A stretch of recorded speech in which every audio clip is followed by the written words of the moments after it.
With a pale face and trembling lips, Claire held the yellowed letter by its edges, as if the paper might burn her.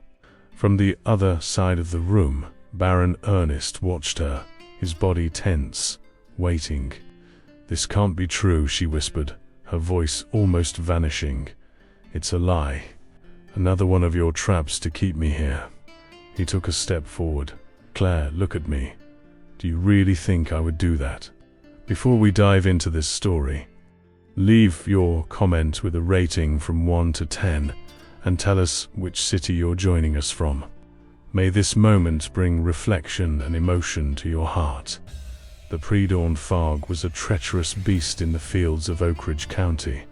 It crept in stealthily, swallowing the barbed wire fences, the termite mounds, and the few colors that the winter drought left behind. It felt like a damp, cold blanket, muffling the sound of the world, leaving only the stubborn creak of the wooden wagon as it advanced along the dirt road. Inside, Baron Ernest de Valverde seemed unconcerned by the chill that pierced the wool of his coat. At 39, he had mastered the art of waiting, of observing the world before involving himself in it. His eyes, a green that seemed stolen from the bottom of a river, swept across the landscape with a serenity that was almost a study. He was not a man of easy smiles or grand gestures. He measured everything with his gaze. When the wagon finally stopped before the old property, Rosewood Farm, the creaking ceased and a heavy silence filled the air. Ernest dismounted with a calculated movement. His leather boots barely made a sound on the damp earth. His dark velvet coat, his fine gloves, everything about him screamed that this was not his place. The farm, which must once have been someone's pride, now breathed abandonment. The wooden columns of the porch were green with moss. The peeling paint seemed to weep, and the windows, dusty and blind, guarded secrets no one wanted to hear anymore. Anyone else would have turned up their nose, but Ernest felt a prick of curiosity, an instinct that didn't come from business, but from somewhere deeper. He was there at the request of an acquaintance from Chicago, an investor who saw an opportunity for easy profit in those lands. Ernest's mission was simple: evaluate, negotiate, and close the deal. But as soon as he stepped onto the first stair of the porch, he felt that the story was more complicated. The air didn't just smell of mold and abandonment. There was a scent of tenacious life within. Damp wood, yes, but also melted candle wax and, strangest of all, an unmistakable smell of homemade bread, fresh from the oven. A mixture that made no sense at all. And then he saw her. A young woman whose presence was so quiet, she almost blended with the shadows of the main hallway. She passed quickly, carrying a wicker basket full of firewood. Her brown hair was tied in a loose bun, and her face, turned to the side, was illuminated by an orange light coming from the kitchen, probably from the wood-fired oven baking that bread. No one bothered to introduce them. Her name, he would only discover later, was Claire, but the Baron fixed his gaze on her, with that silent attention of someone who finds a rare gem in a pile of rubble. He didn't know why, but he felt he needed to understand. Claire, for her part, felt the weight of that gaze.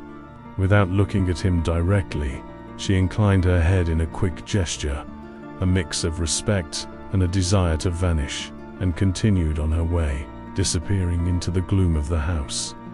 The negotiation began shortly after. The owner, a man named Arthur, was middle-aged, his face etched with impatience and a gaze that seemed naturally sour. He paced back and forth in the main room, gesturing with thick hands as he spoke of the lamentable state of the property, the debts, the bad energy the place carried. And in the middle of the conversation, he treated Claire with a coldness that cut through the air. "Claire, bring water," he commanded, without even looking at her. Claire, close that window. The wind is irritating me. His voice was dry, a command without a please or a thank you. Ernest, seated in a cracked leather armchair, observed everything. He noticed Claire's shoulders, which hunched slightly with each order. He noticed the way she served the water without letting her fingers touch his glass. There was no revolt on her face, only a deep resignation, a contained sadness that bothered him more than Arthur's rudeness. The Baron wasn't one to meddle in others' lives. He had his own demons to contend with, but that power dynamic, so raw and silent, stirred something within him. In the end, the discussion about the price was quick. Arthur wanted to get rid of the farm as one would get rid of a disease. Ernest, acting on behalf of his client, agreed to the terms. The contract was laid on a rosewood table stained by time. As he signed, his fountain pen gliding smoothly over the paper, Ernest made a decision that wasn't in the script. An impulse, something his logical mind couldn't explain. "Mr. Arthur," he said, his voice calm as ever, "besides the property, I'd like to make an offer for everything within it. The furniture, the utensils, the fabrics, ... everything." Arthur raised his eyebrows, surprised. "Everything? But ... Most of it is old junk, Baron. Even so, I want the house as it is." "With everything inside," Ernest insisted, his gaze firm. The man shrugged, a greedy smile pulling at the corner of his mouth. For him, it was a chance to earn extra money from what he considered trash. "Very well. If the Baron insists, ... Single quotes. They shook hands, sealing the agreement. Arthur was overjoyed to be rid of a place that, according to him, was cursed by bad memories and ill fortune. Ernest didn't know it, but at that moment, with that signature and handshake, he hadn't just bought a ruined farm. He had bought walls that held secrets, furniture that had witnessed entire lives, and, unknowingly, the fate of a woman the world had grown accustomed to overlooking. As he left the house and re-entered the wagon, the smell of baked bread still lingered in the air. And, for the first time in a long time, the Baron felt genuinely intrigued by what tomorrow held.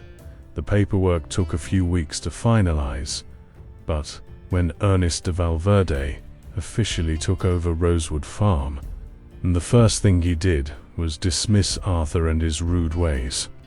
The Chicago investor, the true owner, gave the Baron carte blanche to manage the renovation and transition. "Do whatever is necessary, Ernest. I trust your judgment," he said over the phone. And Ernest's judgment, to the surprise of many, began in an unexpected way. He gathered the few remaining employees on the property, an elderly couple who tended to the small vegetable patch and the animals, and Claire. The meeting was on the porch, with the morning sun beginning to warm the wooden planks. The couple, Joe and Betty, looked at the Baron with a mix of fear and hope. Claire, meanwhile, stood a step behind, her head bowed, as if she awaited the order to pack her few belongings and leave. "My name is Ernest de Valverde, and I am the new administrator of this farm," he began, his voice calm and firm. "I know things haven't been easy here, but from today on, that will change." He explained that the farm would undergo extensive renovation, but that no one would be dismissed. On the contrary, he would need their help. When his eyes rested on Claire, he paused. "And you, young woman. Claire, isn't it? Arthur told me you know every corner of this house. I would like you to stay. Your knowledge will be valuable." Claire raised her face for the first time, her brown eyes wide with surprise. Stay? She was prepared for anything but that. A simple, "Yes, sir," was all she managed to say, her voice little more than a whisper. No one questioned the Baron's decision. After all, he was the boss. But a new administrator, such a refined man, keeping a simple servant like her, ...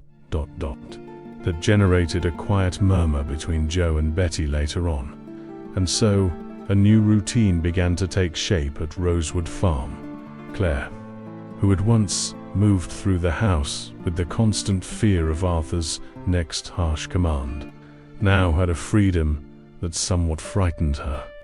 She continued with her tasks, but now she performed them with a different kind of care. It was as if the house, now free of that heavy presence, breathed a sigh of relief along with her.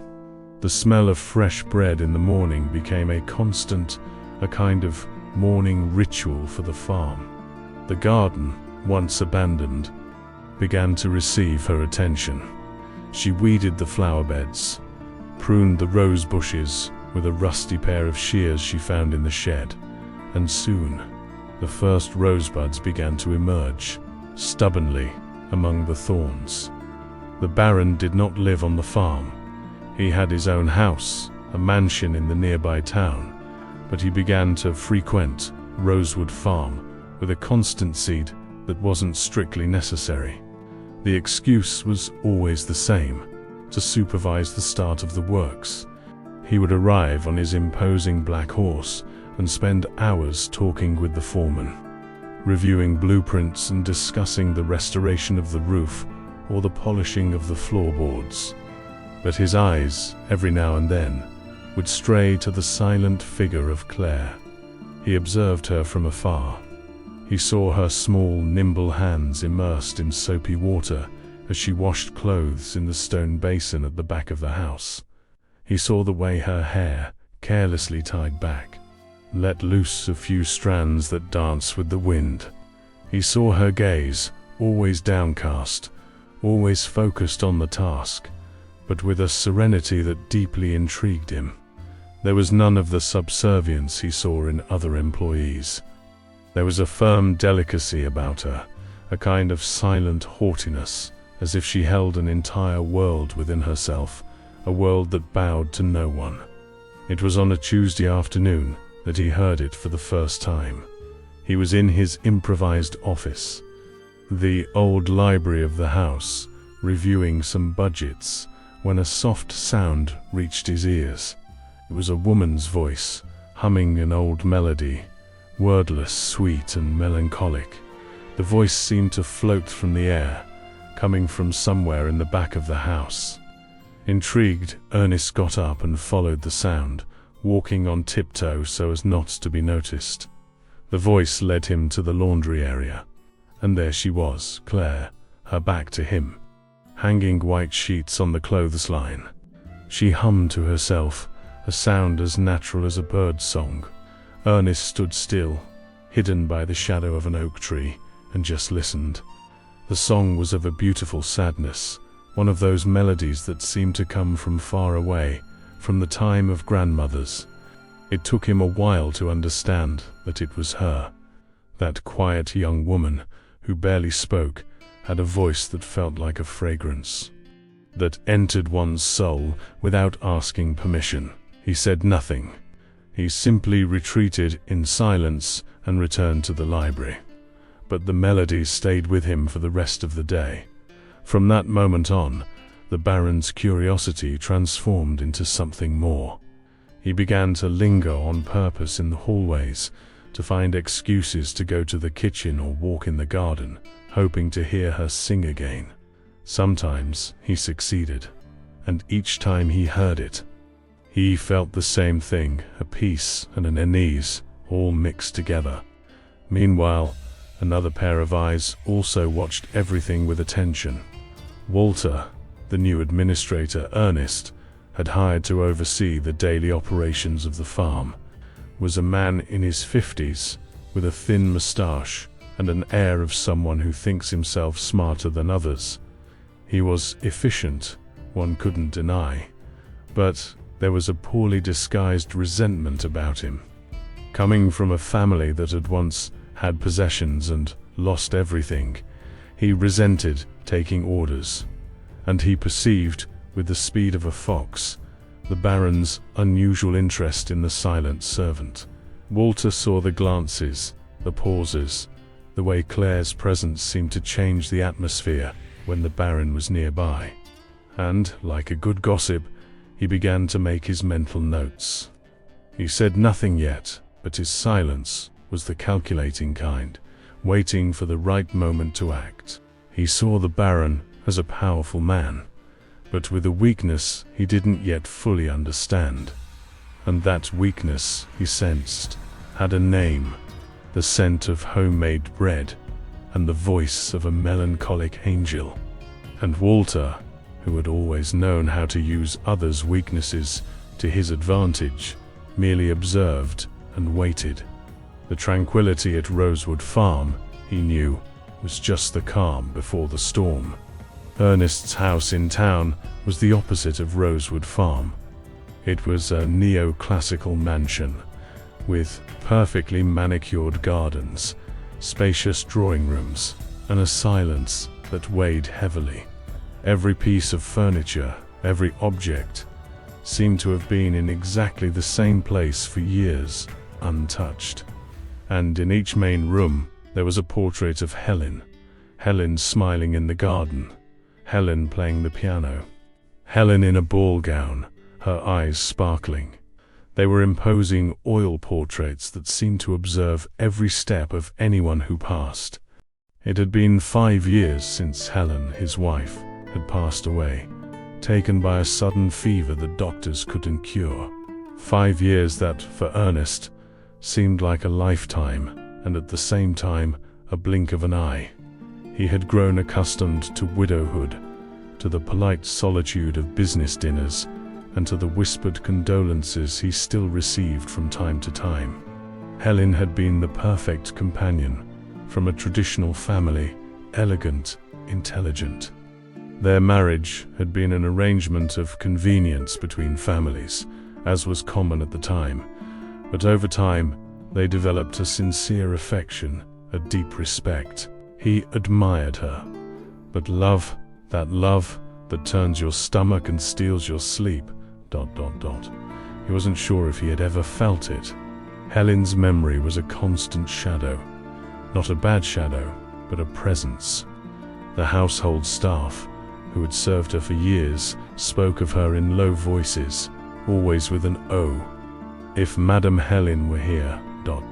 single quotes. Society saw him as the inconsolable widower, the man who honored his wife's memory with exemplary loyalty, and he, in a way, believed in that role. It was his duty. But lately, this loyalty had begun to feel like too heavy an armor. Since taking over the administration of Rosewood Farm, something had changed within him. He caught himself thinking about Claire at the most inappropriate moments. During a meeting about the coffee harvest, he remembered the sound of her voice. At night, in the silence of his room, the image of her face, illuminated by the light of the wood-fired oven, appeared in his mind, uninvited. It was a disturbing sensation, a restlessness he couldn't name. Was it desire, curiosity, or something more perilous? He tried to rationalize. He told himself it was just the novelty, the contrast between her simplicity and the artificial world he lived in. She was real, palpable, while everything around him seemed like a well-rehearsed play. But the truth was that the feeling was deeper. When he was at the farm and saw her tending the roses, he felt a strange urge to go to her, to ask about the flowers, to hear her voice up close, not just a distant song. But he didn't. The barriers were too high. The social barrier of master and servant, and the moral barrier of the widower and the memory of his wife. Looking at Claire felt like a betrayal to Helen. At the farm, the buzz had already started. Gossip in a small place travels faster than wind across an open field. Betty, the cook, was the first to comment to her husband Joe. "Have you noticed the way the Baron looks at Claire, Joe? It's not a master's look, no ... Single quotes Joe, a man of few words, merely grumbled, "Stop making things up, woman." But he had also noticed. The one who truly fanned the flames was Walter, the administrator, with his solicitous manner and his snake-like eyes, loved and intrigued. He didn't speak openly, but he masterfully planted the seed of doubt.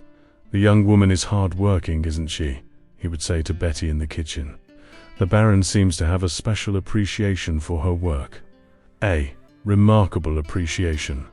The word remarkable, said with a slight pause, was enough to make the cook's imagination soar. Claire felt the atmosphere changing around her. The other employees' glances weren't the same.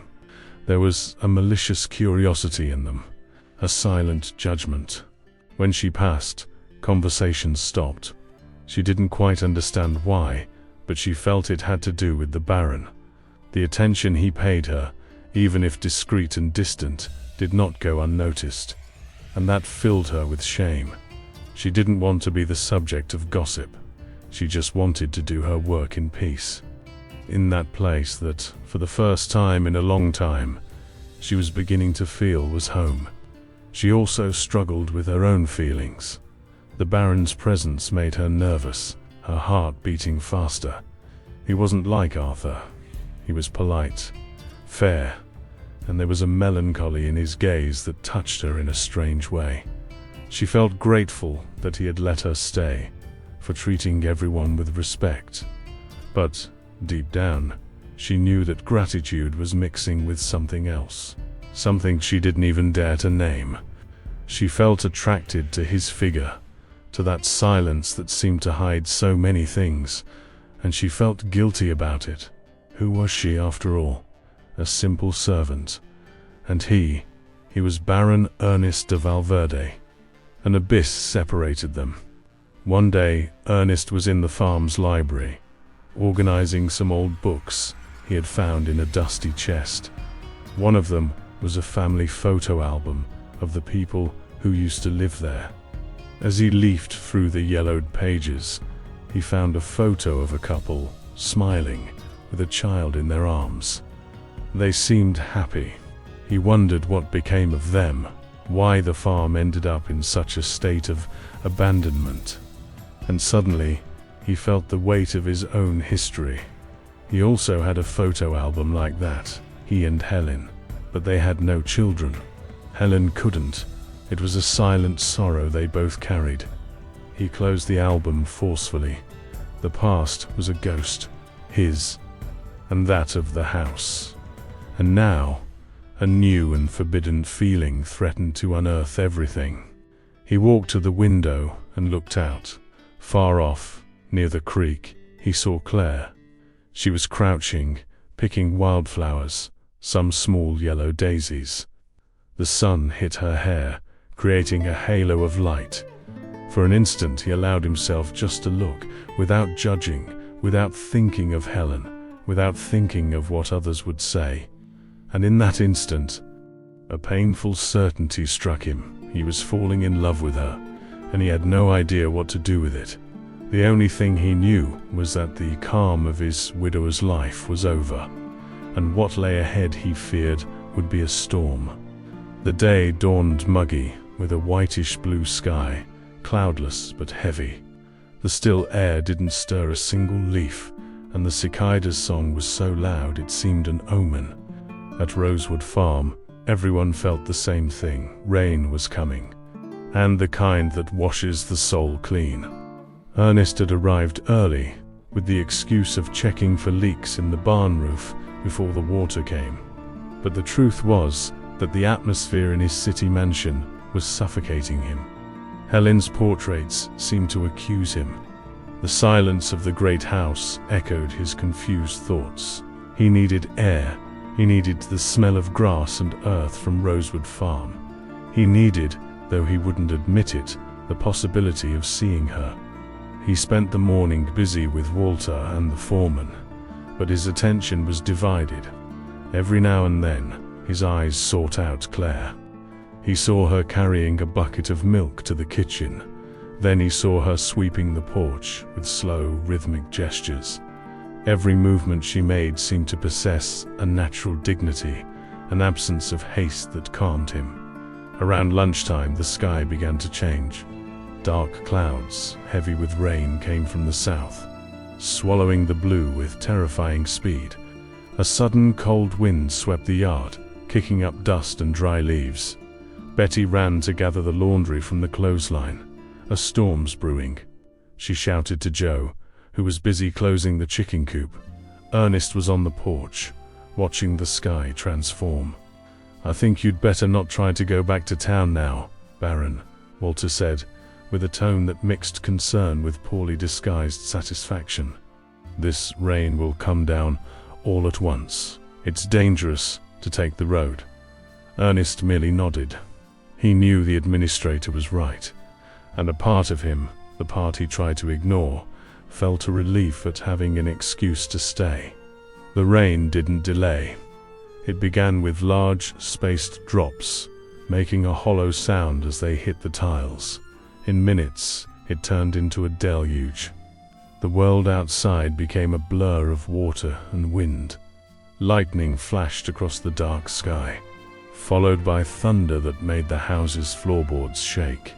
The Baron took refuge in the main parlor. Betty lit some oil lamps as daylight had practically disappeared. The atmosphere became cozy and shadowed, with shadows dancing on the walls. He tried to read a book, but the words made no sense. His mind was elsewhere, or rather, on someone else. Where was Claire? It was then that he heard a noise coming from the back of the house. A sound of wood banging and a muffled cry. Concerned, he dropped the book and went in the direction of the sound. The corridor leading to the servants' quarters was dark. He followed the noise, which grew louder with each step. And he found her. She was in a small storage room where they kept firewood and old tools. The wooden window, with its broken latch, banged ceaselessly with the force of the wind, letting rain stream in. Claire was soaked. Struggling to close the window, water streamed down her face and hair, plastering her simple cotton blouse to her body. "Let me help you," Ernest said, his voice sounding louder than usual to compete with the storm's roar. Claire startled at his voice. She spun around abruptly, her eyes wide. "Sir, Baron, I didn't see you come in." He didn't answer. He simply approached, and with a strength she lacked, pushed the window against the wind and secured it with a piece of wood that was on the floor. The banging ceased. Suddenly, the only sound in the small room was the rain beating on the roof and the two of them breathing heavily. He turned to her. They were very close, in the cramped space. The pale light filtering through the window pane illuminated her face, bathed in rain and an emotion he couldn't decipher. He saw a strand of wet hair plastered to her forehead and felt an overwhelming impulse to remove it. His hands moved before his brain could stop them. With his fingertips he brushed the strand from her face. The touch was light, almost imperceptible, but for both of them, it felt like an electric shock. Claire held her breath. Her brown eyes, enormous and shining, met his green eyes, and in that instant, time stood still. The world narrowed to that small, dark room, to the smell of rain and wet earth, and to that gaze that lasted an eternity. It was a louder clap of thunder, making the whole house vibrate, that broke the spell. Claire recoiled a step, as if she had woken from a dream. She lowered her head, her face coloring violently. "Thank you, sir. I need to go."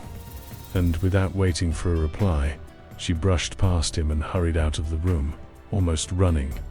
Ernest remained behind, alone, his hand still tingling from the touch. He looked at the closed window, at the rain that continued to fall outside. Something had broken inside, or perhaps something had finally fallen into place. He didn't know. He only knew that, after that moment, nothing could ever be the same. The storm outside was fierce, but it was nothing compared to the storm that had just formed within him, and he had the terrible feeling that, from this one, there would be nowhere to hide. After the storm, A strange calm settled over Rosewood Farm. The air became cleaner, the green of the fields more vibrant, but the atmosphere between Ernest and Claire became charged with a contained electricity. The silence that followed that moment in the storage room was louder than any words they could have exchanged. In the following days, they avoided each other with an almost choreographed care. If Claire was in the garden, Ernest found an excuse to stay in the office. If he walked on the porch, she would slip into the kitchen. It was an adult game of hide and seek, an awkward dance around a feeling they both feared to confront. Claire felt profoundly ashamed and confused. That touch, that gazed, ... They had awakened sensations in her that she had never imagined feeling. It was a mix of fear and a secret joy, a spark of hope she tried to extinguish at all costs. Know your place, Claire, she repeated to herself as she scrubbed the floor with force, as if she could remove the feeling along with the dirt. He is the Baron. You are just the servant. This is not for you. But her heart, stubborn, wouldn't obey reason, and every time she heard the sound of his horse arriving, her chest gave an involuntary leap. Ernest, for his part, waged an even harder battle within himself. The image of Claire, soaked in rain, wouldn't leave his head. That moment of pure, silent connection had broken down all his defenses. Helen's memory, once a constant and soothing presence, now felt like an accusation. He felt like a traitor. Unable to verbalize the turmoil he felt, he began to write. At night, in the silence of his mansion, he would sit at his desk and write letters to Claire, letters she would never read. In them, he tried to understand, tried to put into words the confusion of his heart. I don't know what spell you've cast on me, with your silence and your song, he wrote in one of them. You transformed this farm, which was merely a business, into a refuge, and you transformed me, who was merely a resigned man, into someone who began to feel again. And that terrified him. He wrote until dawn, then folded the paper and stored it in a locked drawer. It was his only way to vent, to give vent to a feeling that, if unleashed, could destroy everything. But fate, or perhaps chance, seemed to enjoy playing tricks. Even with all their efforts to keep their distance, small, inevitable encounters happened. One day, he entered the library and found her dusting the shelves. She was on tiptoe, trying to reach a book high up. He approached in silence and took the book for her. Here it is, he said, his voice a little hoarse. Their hands brushed as he handed her the volume. It was a quick touch, but enough to make them both recoil as if they had been burned.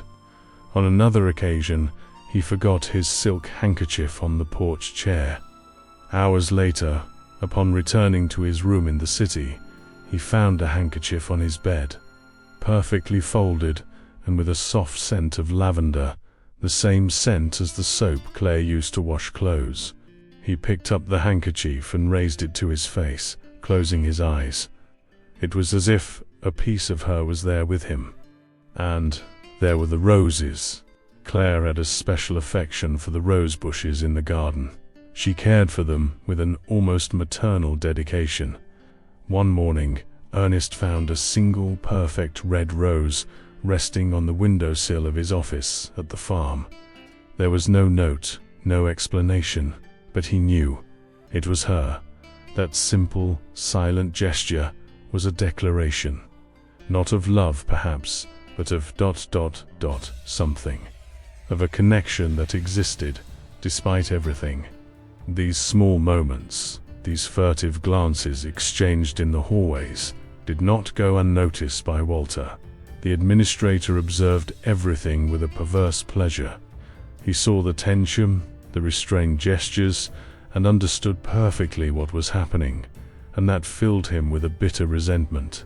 He, Walter, with his education and his family lineage, however fallen, was forced to serve, while that illiterate, penniless servant seemed to have bewitched the Baron. That wounded his pride in an unbearable way. He began to act, subtly as always. He started giving Claire more tasks, heavy tasks that kept her away from the main house. "Claire, the shed needs a thorough cleaning. It will take all day," he would say with a false smile. "Claire, Joe needs help with the back fence. Go there."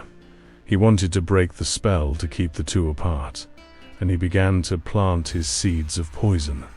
Conversing with Betty in the kitchen, he would casually drop, as if by accident, "The Baron seems distracted lately, don't you think? His head is in the clouds, ... Or perhaps somewhere more, ... Earthly."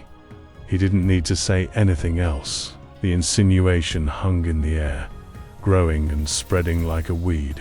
Claire felt Walter's hostility, but she didn't understand the reason. She only knew that life on the farm, which for a time had seemed a dream, was beginning to feel heavy. Betty's pitying glances, Walter's dry orders, the Baron's tense silence, ... All of it formed a web around her, and she felt increasingly trapped. The rose she had left on his windowsill had been an impulse, a gesture of gratitude and affection she couldn't contain.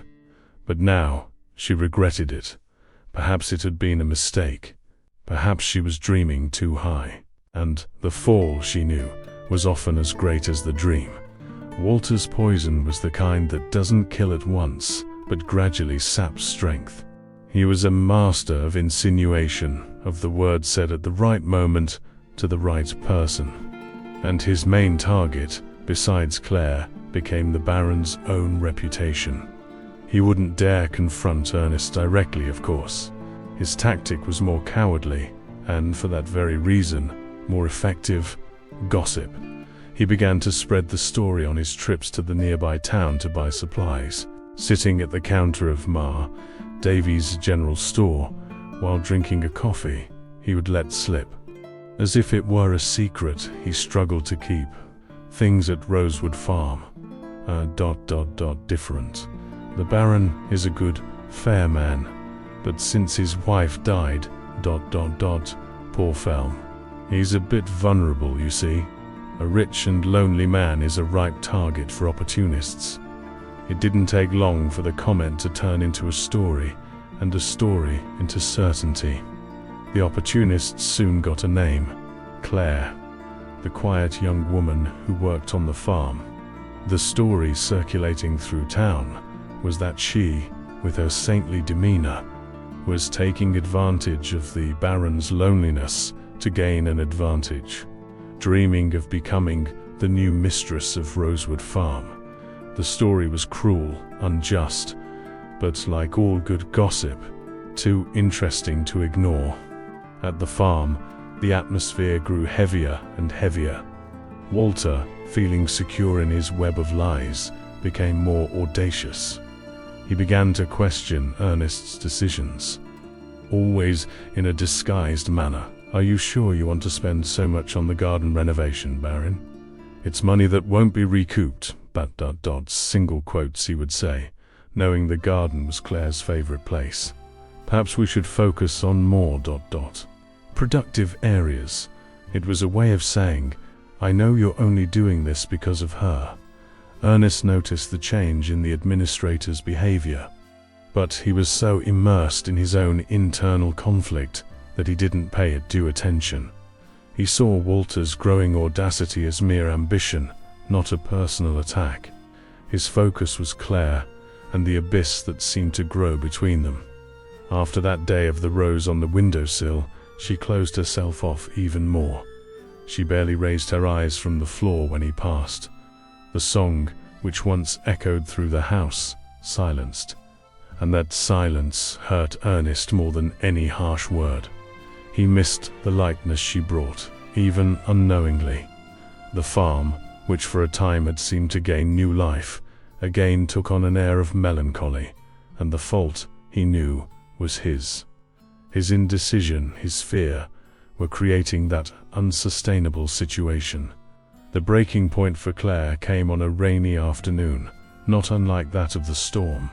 She was in the kitchen, helping Betty prepare dinner, when Walter entered, stamping his mud-caked boots on the clean floor. He didn't see her, huddled in the corner, peeling potatoes. "This rain gives no respite, does it, Betty?" he said, helping himself to a cup of coffee. "It makes it difficult even for the Baron to come supervise his work." He paused, and then added with a scornful chuckle, "Though his biggest work around here is a name and a face, doesn't it?" Betty, embarrassed, merely murmured, "Don't speak like that, Mr. Walter... The young woman is decent." "Decent? Oh, spare me," he retorted, his voice full of contempt. "She plays innocent, but she's sharper than a thieving cat. She knows very well where the pot of gold is. With that figure and that angelic face, she'll end up getting what she wants. Soon enough, she'll be ordering us all around. It's only a matter of time until she gets the Baron into bed and secures her future." Every word was like a knife in Claire's chest. She was paralyzed, the vegetable knife in hand, her heart beating wildly in her chest.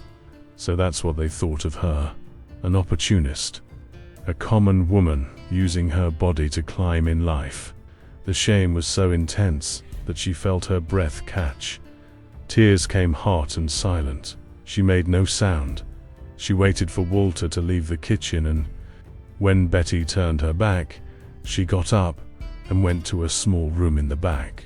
She sat on the narrow bed, her whole body trembling. That place, which had been her refuge, now felt like a prison. The Baron's kindness, which she valued so much, had become the source of her humiliation. At that moment, a decision formed in her mind, hard and clear as crystal. She couldn't stay there anymore. She couldn't bear those glances, those venomous words. She couldn't live under the suspicion of being something she was not. She loved that farm. She loved the flowers she planted, and, God forgive her, she felt something very strong for the Baron. But her pride, her dignity, were worth more. She would leave. She didn't know where or how. She had a few savings, enough for a few days. She would look for work on another farm, in another town, anywhere where no one knew her, where she could start anew. The decision brought deep pain, but also a strange relief. It was the only way out. She would pack her few belongings during the night and leave before sunrise, without saying goodbye to anyone. She would leave in silence, just as she had always lived. It would be better this way. For her, and, perhaps, for the Baron too. Free of her, he could return to his life, before, to his respectful mourning, without the complication of a servant who dared to awaken his dormant heart. The night was long for Claire. Every creak of the house, every hoot of an owl outside, seemed to increase her anguish. She couldn't sleep. Under the faint candlelight she packed her small bundle, 2 changes of clothes, a wooden comb, and a small prayer card of Saint Mary her mother had given her. It was all she had in the world. Before the rooster crowed, when the darkness was still complete, she got up. She put on her worn boots, and, on tiptoe, left the room. The house was immersed in silence. For an instant she hesitated. She felt an immense desire to take one last look at the garden, to say goodbye to her roses. But she couldn't risk it. She needed to disappear before anyone woke up. Her last act was a silent farewell gesture to the house that had sheltered her. She walked down the main hallway, her hand gliding gently along the wall. She was grateful for that place. Despite everything, there she had known a kind of peace she had never had, and she had known him. The thought of Ernest brought a new wave of pain. She swallowed her tears. It was not a time for weakness.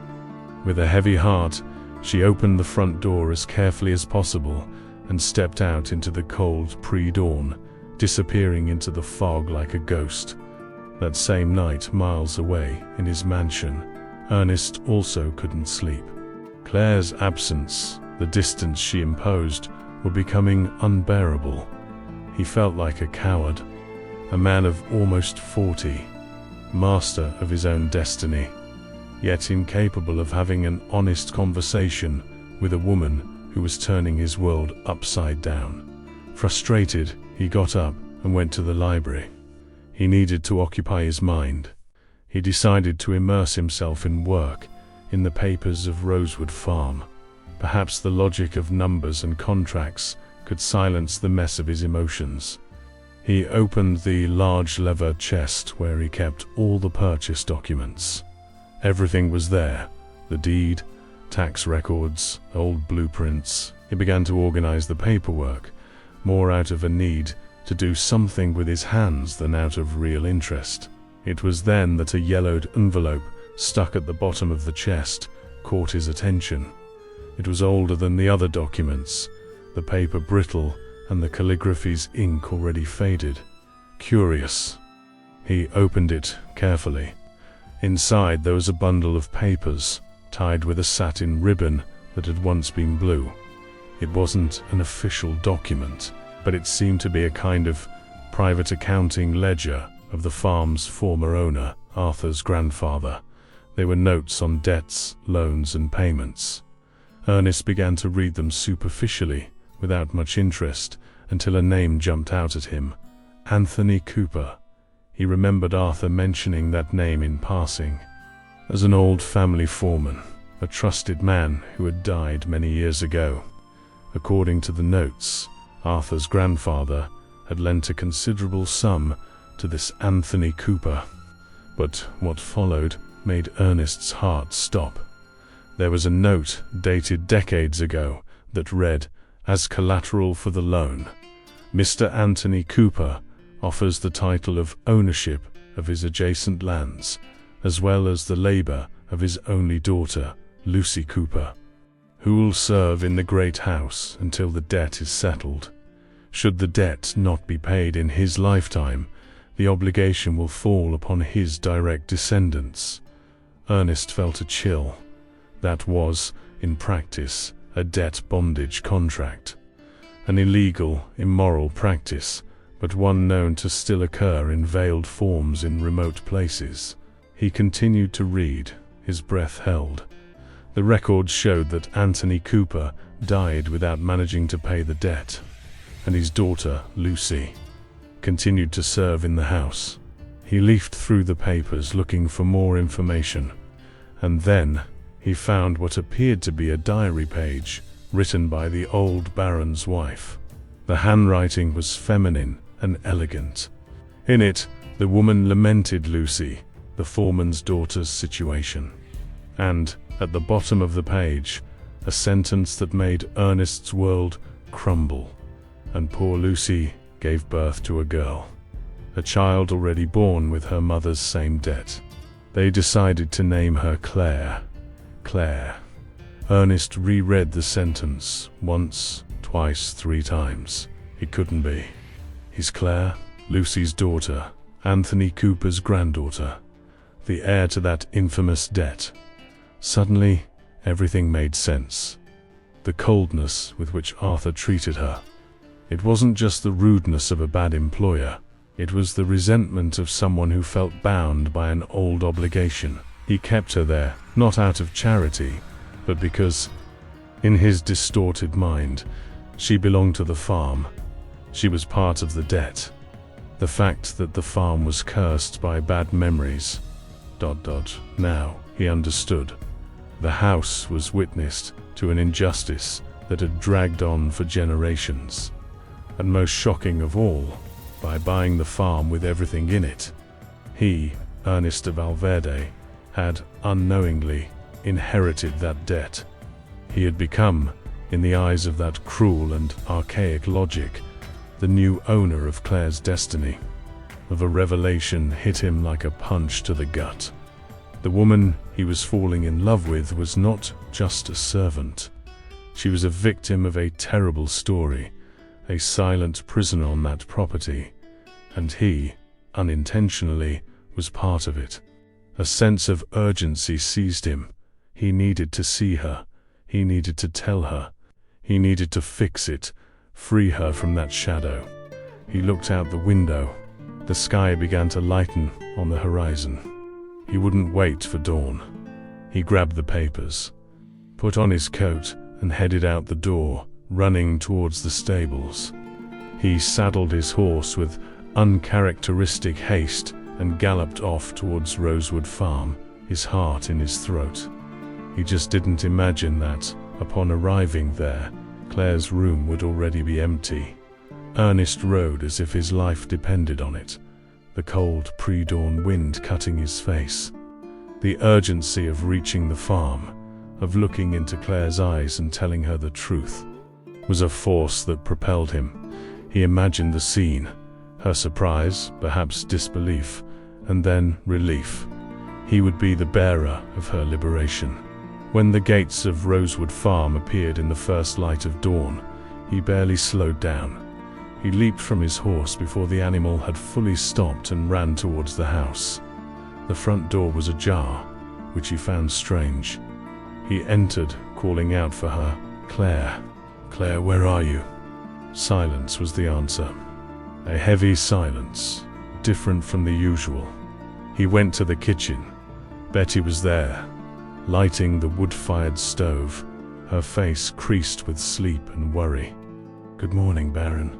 You're here so early," she said, surprised. "Where is Claire, Betty?" he asked, his voice tense. The woman hesitated, twisting the dishcloth in her hands. "Well, that's what I'd like to know, sir.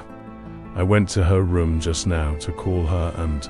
The bed is made, empty, and a little bundle of clothes isn't there. I think she's gone, Baron." Betty's words fell upon Ernest like a bucket of cold water. Gone? Where? Why? A cold despair began to creep up his spine. He ran to the back wing, to her small room. As Betty said, it was empty.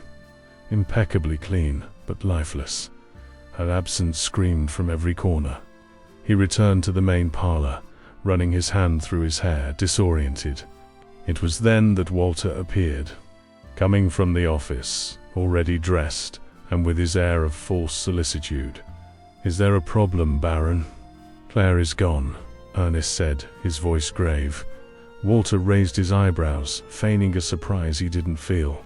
Inside, a wave of triumph swept over him. His plan had worked better than expected. The servant had finally gotten the message. "Well, now. But don't worry, Baron. Servants come and go. We'll find another one just as good." The administrator's coldness awakened a fury in Ernest. "It's not about finding another," he snarled. "I need to find her. Now." It was at that moment that Joe, Betty's husband, entered the room, taking off his hat as a sign of respect. "Excuse me, sir. I might know where she went.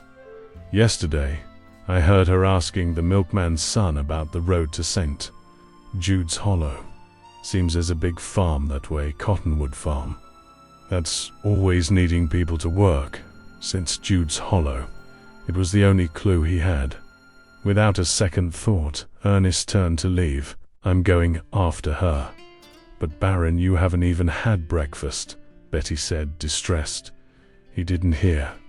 He was already mounting his horse again, the yellowed papers tucked inside his coat. He rode towards the road to St.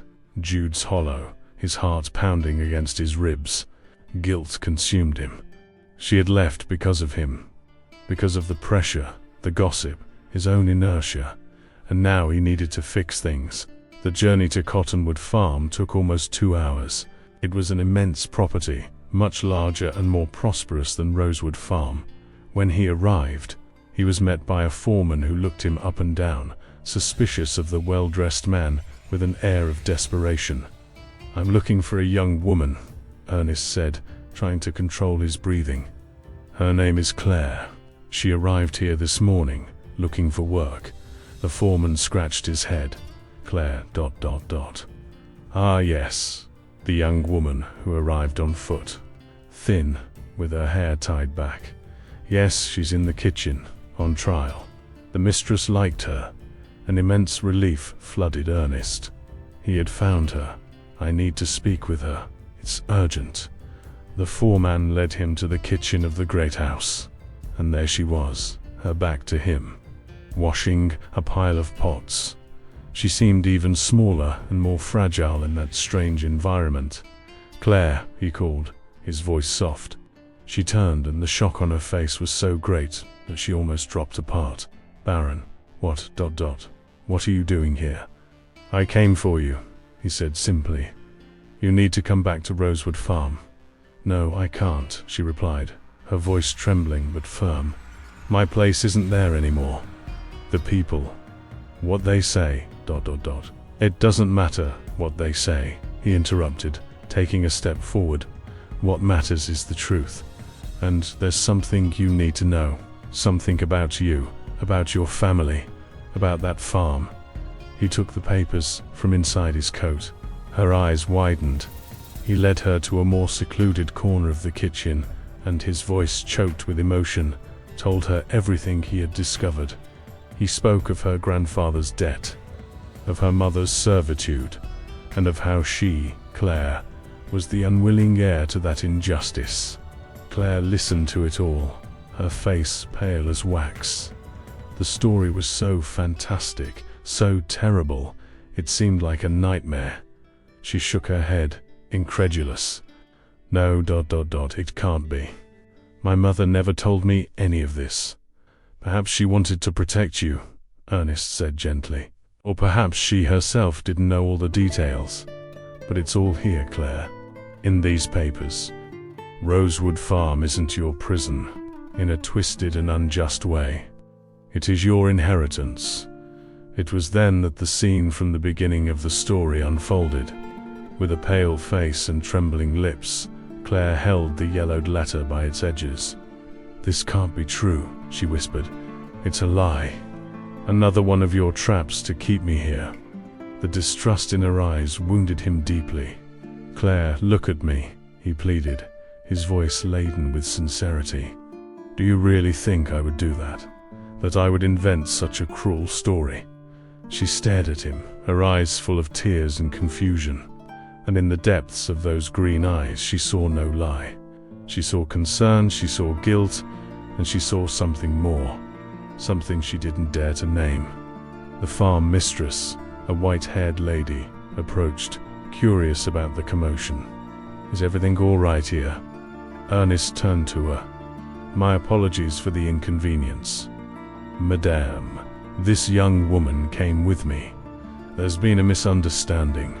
She's returning home." He looked at Claire, a silent plea in his gaze. "Come, Claire, let's go home."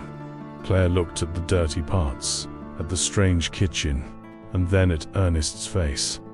Her entire life had been a succession of orders, of silences, of resignation.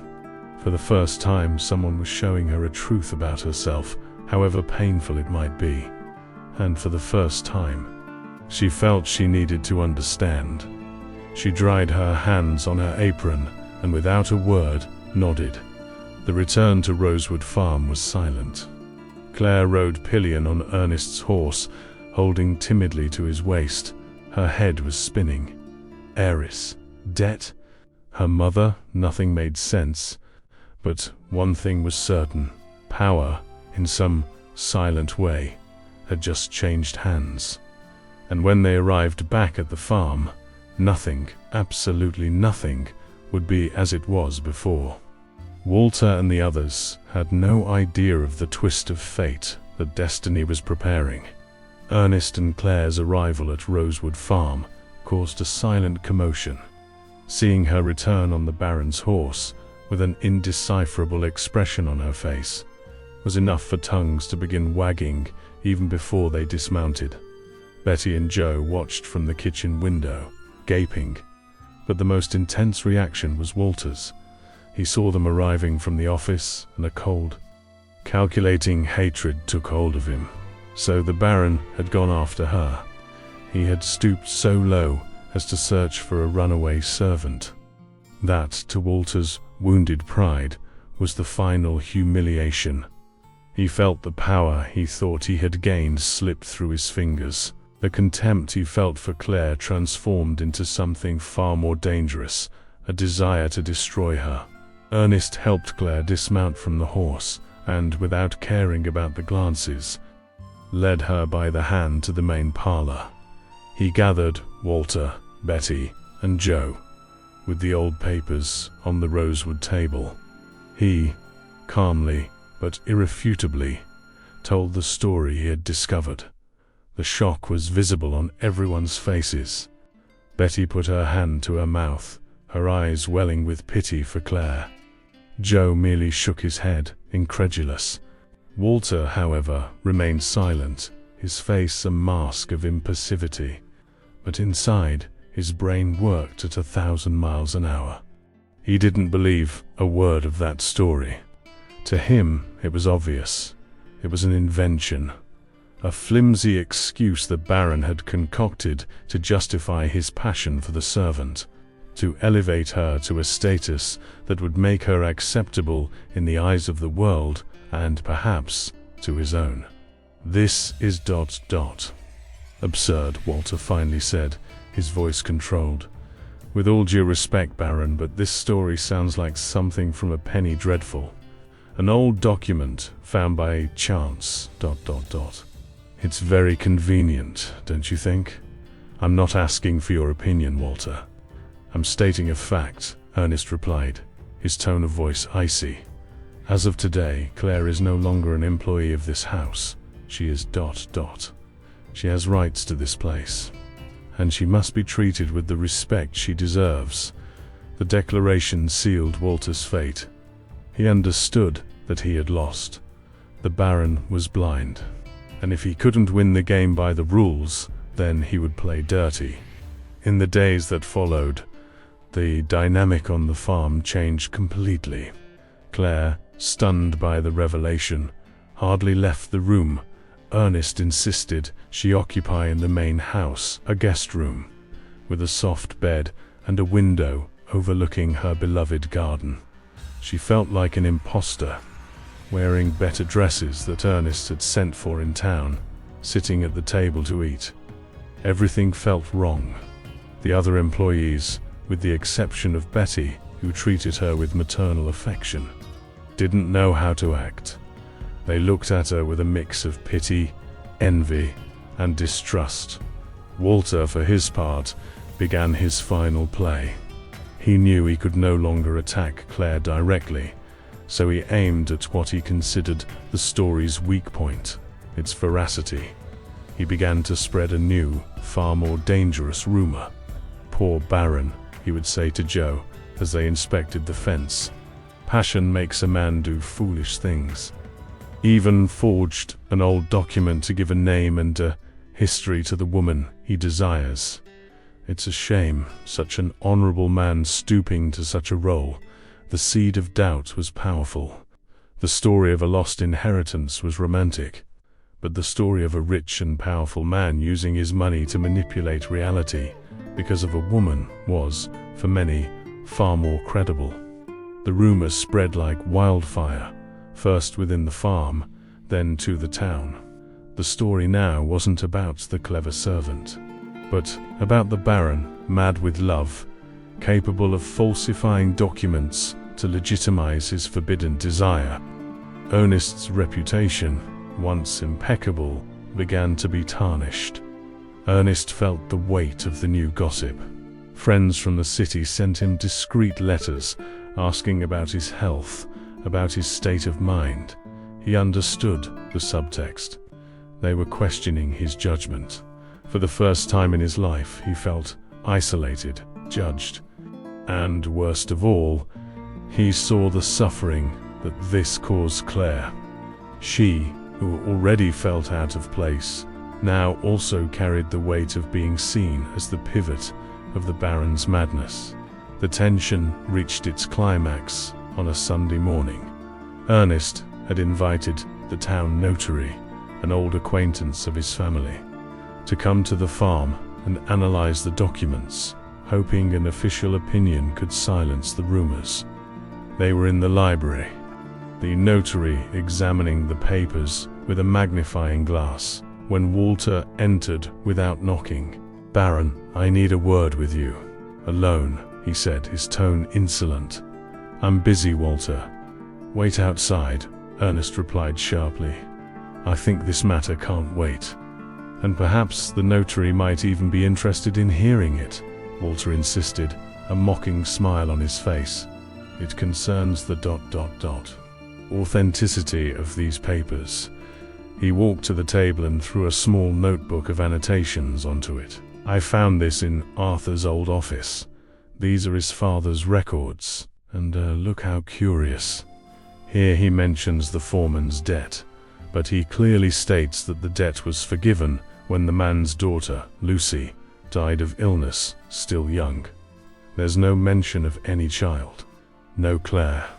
The notary picked up the notebook, intrigued. Ernest felt his blood run cold. Could it be possible? Had he been mistaken? "That proves nothing," Ernest said.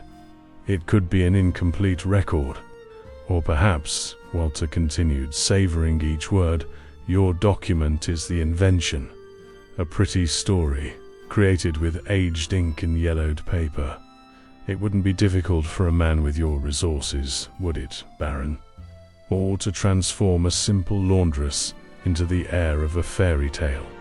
At that moment, Claire, who had heard the raised voices from the hallway, appeared in the doorway, her face pale, her eyes fixed on Walter. "You are a wicked man," she said, her voice low but firm. "A man who feeds on the unhappiness of others." Walter laughed. "And you, my dear, what is your role in this story? The innocent maiden or the lead actress?" The accusation was the last straw. Ernest lunged at Walter, the self-control that defined him finally broken. "Enough. Get out of my house. You're fired." "Your house," Walter retorted, his face red with fury. "Or hers. Make up your mind, Baron, because the whole town is already laughing at the fool you're making of yourself." The room fell into a tense silence. The notary looked from one document to the other, his face a scowl of doubt. Claire looked at Ernest, tears finally rolling down her face. And Ernest realized that the battle was no longer about papers or inheritances. It was about honor, about truth, and about the future of two people whom destiny had united so tortuously. And he knew he needed more than strength or money to win. He needed a gesture that would prove beyond any doubt what was real. Walter's exit from the library was noisy and full of veiled threats. He promised that the truth would come out, and that the town would know who the real Ernest E. Valverde was.